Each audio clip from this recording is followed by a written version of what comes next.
Christmas is a special season. We're in smack dab in the middle of what they would call Advent. The familiar term, maybe an unfamiliar term to you, but Advent is really just the anticipation of the miracle of Christmas. And really, as we see it, it is a wonderful time of year. So many wonderful things that take place. There's decorating of the tree, there's football on TV, there's the shopping, the family traditions, there's meal planning, gift exchanging, and twinkling lights. Wonderful season to experience. The signs of the seasons are all around us in these days leading up to Christmas. But if we're honest about it, it's something that we just kind of get used to.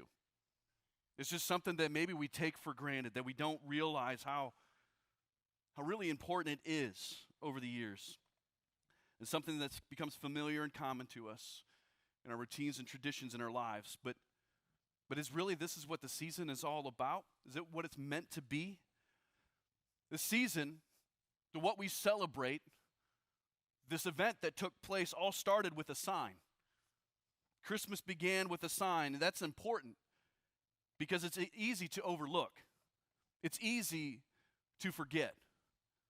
An angel appearing, a light shining in the darkness, prophecy of old, over and over, these words should remind us, and this will be a sign for you.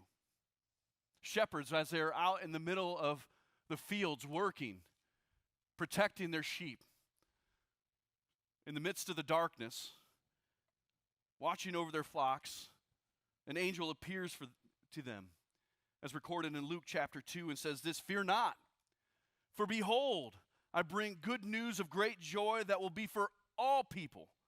For unto you is born this day in the city of David a Savior, who is Christ the Lord.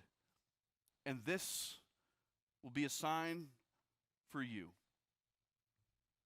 And for 400 years before Mary, Joseph, the shepherds, the wise men, or the manger even existed, 400 plus years before any of these people were in existence. I want you to think about that for a moment. This great country that we live in has been around for 246 years. For over 400 years prior to any of these individuals' existence, these same words were spoken to Mary, to the shepherds, were spoken to the prophet Isaiah. "Therefore the Lord himself will give you a sign." Isaiah 7:14 says, "Therefore the Lord himself will give you a sign. Behold, the virgin shall conceive and bear a son, and shall call his name Emmanuel." That there will be a sign. That God, Emmanuel, which means God with us, will be with us. An inconceivable sign to be said. And thousands of years later, right now, it's still the same sign. It's still the same direction that it's sending us to, that God is with us. See, there's something about the season that calls out to us, something behind the traditions, something behind the routines that serves as a sign for our lives today. Something that there's a drawing to us, but do we grab a hold of? Do we see the signs? The answer to the age-old question. So what are the signs the season is trying to tell me this Christmas? Maybe that's the question we need to ask ourselves. What are the signs? And what are they trying to say to us? If we were to give today's message a title, we would call it "Make Room." Make room. So let me express a little bit. So I'm a father of 4 children. 3 of them are females, and I have a wife. So that puts 4 females in my home. And so when we travel, no matter where we travel, there's always excess baggage that goes along. You know what I'm talking about, right? I mean, there's just more. So if we leave for any kind of extended trip, if we're going away for the holidays, if we're going on a vacation, there is the time, the process that every man who has many females in his life, has to work through, and that is making room for all the stuff. Because sometimes you just run out of room, whether it's in the luggage or whether it's in the trunk, right? We turn into those men we turn into the individuals that have to Tetris things together, right? So that we can get all the things, because never is there the option that something is going to be left behind. No. I mean, if anything's going to be left behind, it's going to be my stuff, right? Because I can get by with some clean underwear, just a few extra clothes. I can get by that. But there's always something. When there's not room, the answer is, well, we need to make room. We need to make room. And making room can mean a lot of things in our lives. But in the context that we're trying to get here, really what it comes down to when we look at this is it means, Dad, you need to figure this out, because I'm going to need this stuff. Make it work. Even if we don't have room, sometimes we need to make room. And there's a story in the story, the Christmas story, there is a piece of it that many times we talk about, but it kind of gets buried in the midst of this. It's overlooked and not talked about much because there's not really a whole lot to it, but I'll read it to you so you have the context of what we're talking about. It's in Luke chapter 2, verses 4 through 7. It says, Joseph also went up from Galilee out of the city of Nazareth into Judea to the city of David, which is called Bethlehem, because he was of the house of the lineage of David, to be registered with Mary, his betrothed wife, who was with child. So it was that while they were there, the days were completed for her to be delivered. And she brought forth her firstborn son, wrapped him in swaddling clothes, and laid him in a manger, because there was no room for them in the inn. Now we've talked about it. We see that. We see the nativity scene, which is, we see it, right? The nativity scene that we all see and celebrate. It's in this, it's a cattle barn, basically. It's a shed. It's not an inn. When we think about, I find this incredibly intriguing that surrounded by animals and strangers, the Savior of the world is born. And it's really intriguing to me because it's really short and sweet. They ended up in the manger because there was no room for them. See, Mary and Joseph, they went back to Joseph's hometown. And so there should have been people that would have known Joseph. There would have been family there. There would have been people who could have invited him in. They would have known his family. But unexpectedly, a sign comes that God had promised, the sign that comes that 400 years prior, the prophet Isaiah had spoken of. And what we're left with in this story is we're to assume that Mary and Joseph go knocking at the door of an inn, or as some translations say, a guest room. And somehow, someone informs them that we have no room for you. Not here. Not only do we not have space, but we're not willing to make room for you. And that's all you hear of this story. This piece of it, this one sentence. No names of people are involved. No reasons given as to why there was no room. We are just left with this piece of, there just was no room. Someone had turned them away. And really what we know, what we were afforded of knowing thousands of years later, that they did not know at that time, is that there was a miracle knocking at the door. A miracle was knocking at the door, a sign sent by God himself. But there was no room. There was no room.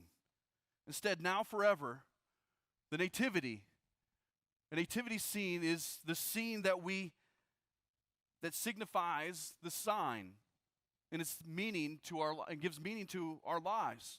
Now, I want you to understand there is great significance into the manger scene. It is great significance, the manger birth. God knew that they would not have room for them at the end. And we'll talk about that more later in this series, but for now, I want you just to humor me, okay? Because we're going to go a little bit off of the script. It's not necessarily scriptural, okay? So, but just go with me. Take your minds with me. Go down this road for just a second. And think about what would have been different if the people inside, when the knock came to the door that day, if they had only known, what would have been different for them? Imagine the stories that would have been told about them. Imagine the legacy that would have been left. Imagine what we would have read differently these days. Now, once again, I realize that this was not meant to be. But just go with me. What would be different if they would have made room? If they would have realized that a miracle was knocking on their door that day? But for some reason unknown to us, we don't have the reasons why. There was no room for that miracle that day. There was no way it could take place. No room for that sign sent by God himself right to their very front door. Imagine how it would have changed their lives, the lives for their family. They're in their guest room. Imagine how this would have looked different. Their family for generations and generations to come would have been known as the family that made room for the Savior of the world. Names probably would have been shared.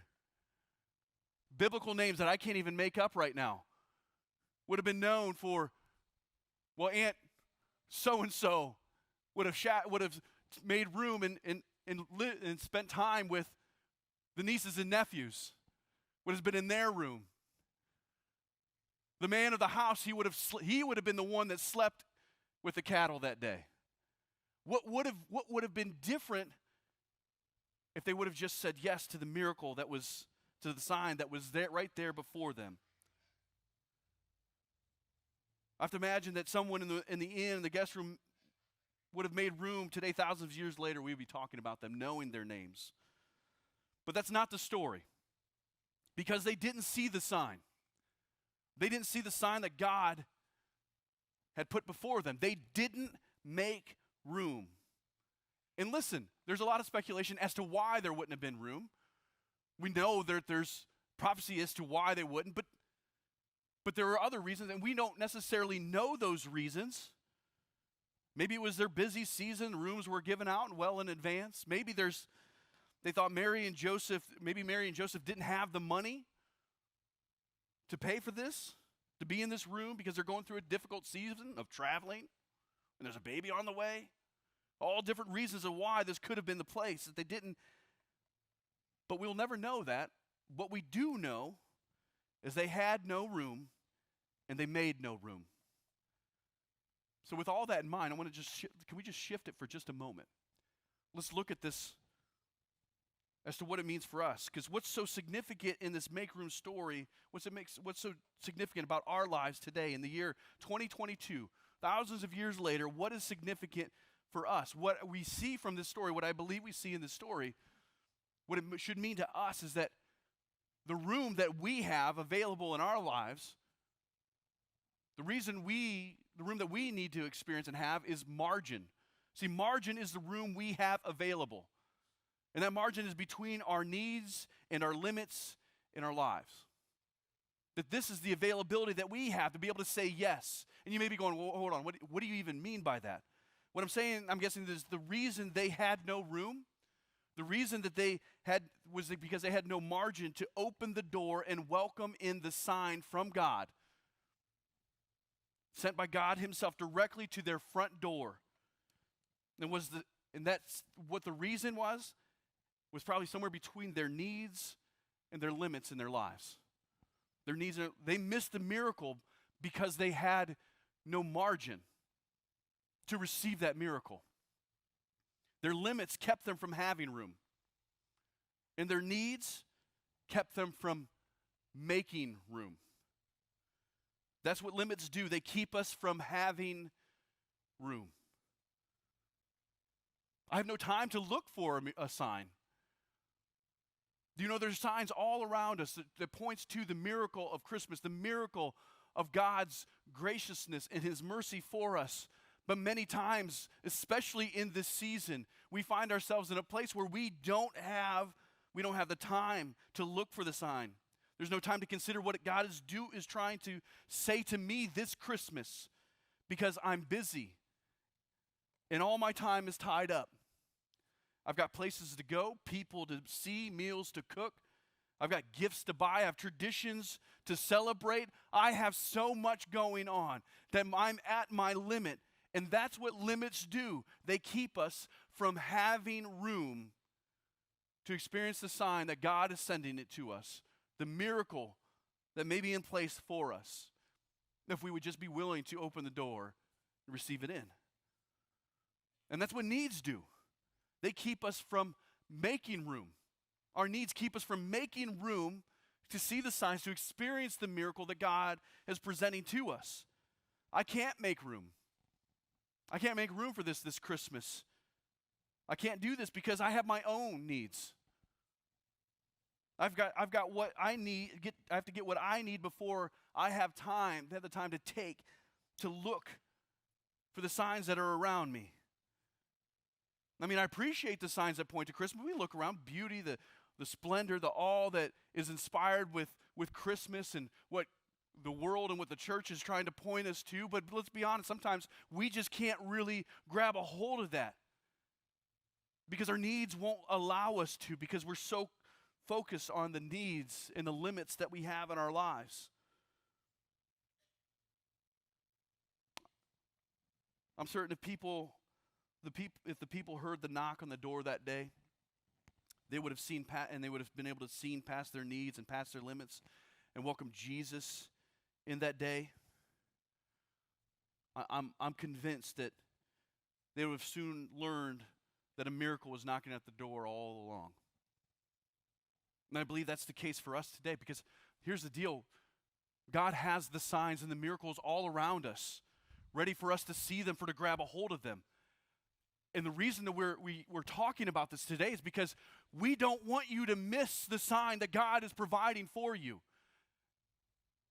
We want us all to be aware that God is so good and gracious and merciful, and he's offering the opportunity for us to experience the miracle that he has for each and every one of us. If we would just be aware that miracle is knocking at the door. I don't want us to miss the signs this Christmas, because signs are where this whole thing started. It's where it all started. And I want to promise you this. I need you to believe this. I need you to understand this. There is a miracle knocking at your door. What that miracle is to you, I don't know what that is. But I truly believe that it is there waiting. And you are probably not necessarily expecting it. It may not be what you think. It may not necessarily look like what you want it to look like. But if you look for the sign, I promise you, you'll see it. So with that in mind, what do we do? How do we make room for the miracle knocking at my door this Christmas? How do we do this? How do we grab a hold of this? Well, the first thing I would say is that you need to go looking for the signs in the space between your needs and limits in life. That you need to go look for the signs in the space where here are your needs and here are your limits, and somewhere in between this, somewhere in here, God's miracle is waiting for us. And we have to go looking for it, to seek after it. It's important for us to understand that God knows our needs, what we need, better than we know it ourselves. He's not surprised by what we need. He knows exactly what we need. He knows when we've reached our limits, when we've exhausted ourselves with the hustle and the bustle of the season. He sees us, he knows us. But beyond my need and before my limit, that's the space when the miracles of God come knocking to the door, where God invites me into the conversation. Not a one-way prayer, not just a one-way one, but a two-way conversation, where we speak to him and he's speaking back to us, where I take my needs and limits to him and ask him. We ask him to meet me in the same the same between this Christmas, somewhere in here to meet us in this space where we would ask him to lead me and then look for his direction, where we would ask him to help me. Then we would look for the help that he sends our way. That we would ask him to take care of my needs and then trust that he will. That what will follow will actually meet the need that I have. That there's not just an asking, but there's a response and a listening that we have, a seeking for these answers. Jesus spoke about this. When he spoke, he taught exactly about this scenario, and it was recorded in Matthew chapter 7. It says this: ask and it will be given to you.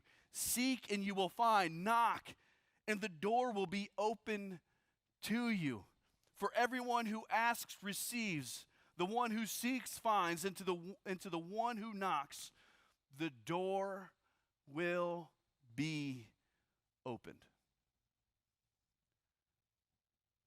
That the miracle is there. God's response is there. All he's asking for us is to look for it, to seek after it, to respond to his leading in the midst of this. See, miracles are a product of faith in a miracle-working God. And these are the signs of Christmas. This is what it all points to, who he is. It's where we end. We understand that's where God begins. When we realize that there is a space, there's absolutely a space that we need to fill in with him. So go looking for the sign. Go looking for it. The miracle knocking beyond your need and before your limit. Go search for that. Ask, seek, and knock, and then rest your heart that you will find, and the door will be open to you by God. And so the next piece of this is, so we go seeking for, we ask and we're seeking and we're knocking for this miracle. But then we would also anticipate this. We would anticipate seeing this miracle. But here's the piece that we have to grab a hold of, is that we have to expect it to arrive in unexpected ways. That we have to expect it to not necessarily look as we would want it to look, or that we would expect it to look, but nonetheless, God is still going to show up. He's still going to answer the prayer. He's still going to meet the need and meet before our limit. When we tend to fill our Christmases with all sorts of expectations, we fill it with all sorts of expectations. But what Christmas teaches us, when we really look at Christmas, it should teach us that it shows up in unexpected ways.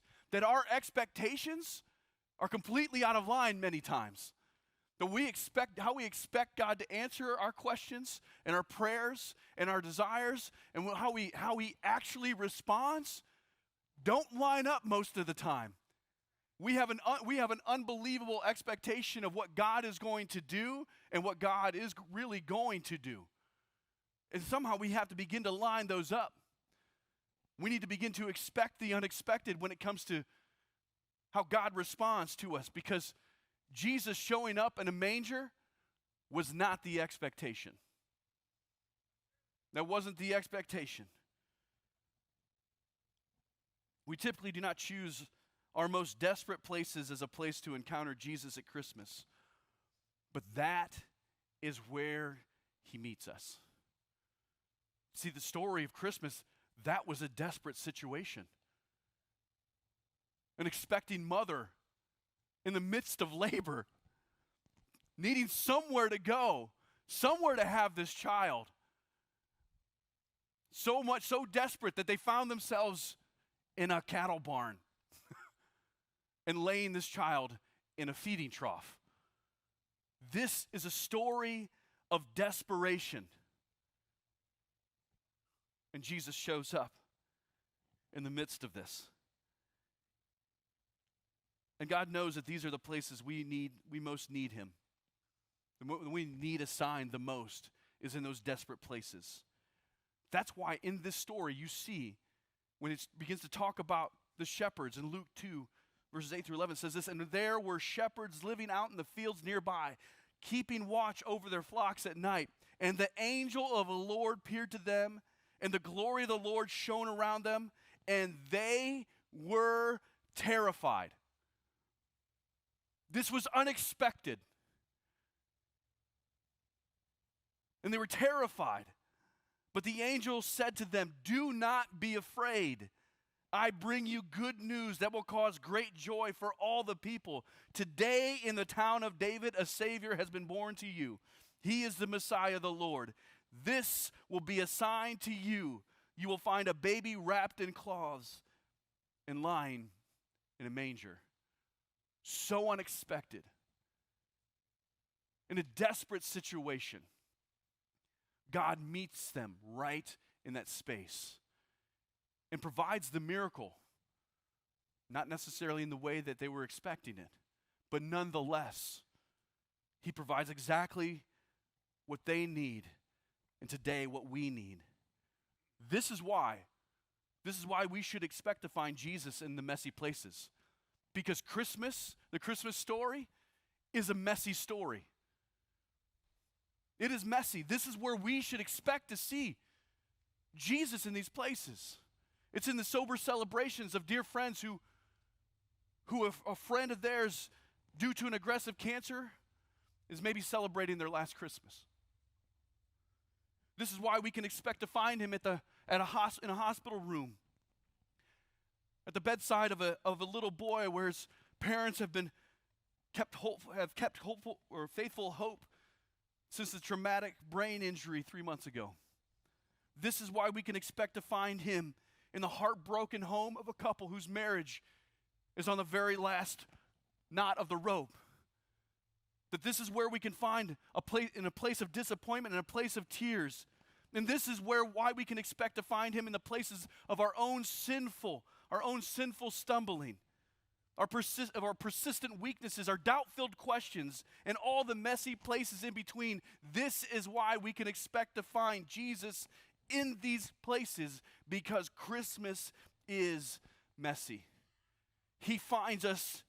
God knows our greatest need, and He still knows what our greatest need is today, and that need is hope.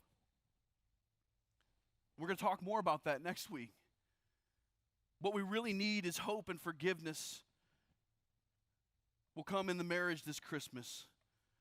What we really need is we need hope that our weary hearts will be renewed, that our suffering isn't in vain, that we have a God who is working in the midst of our troubles, in the midst of our trials, and providing good on the other side of this.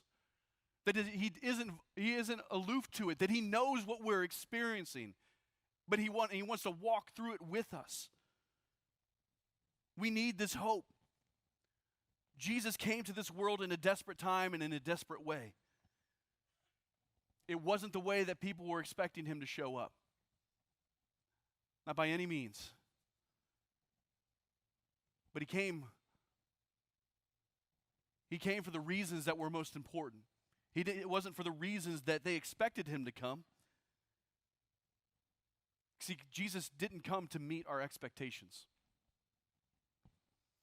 He didn't come to meet our expectations, but he came to love us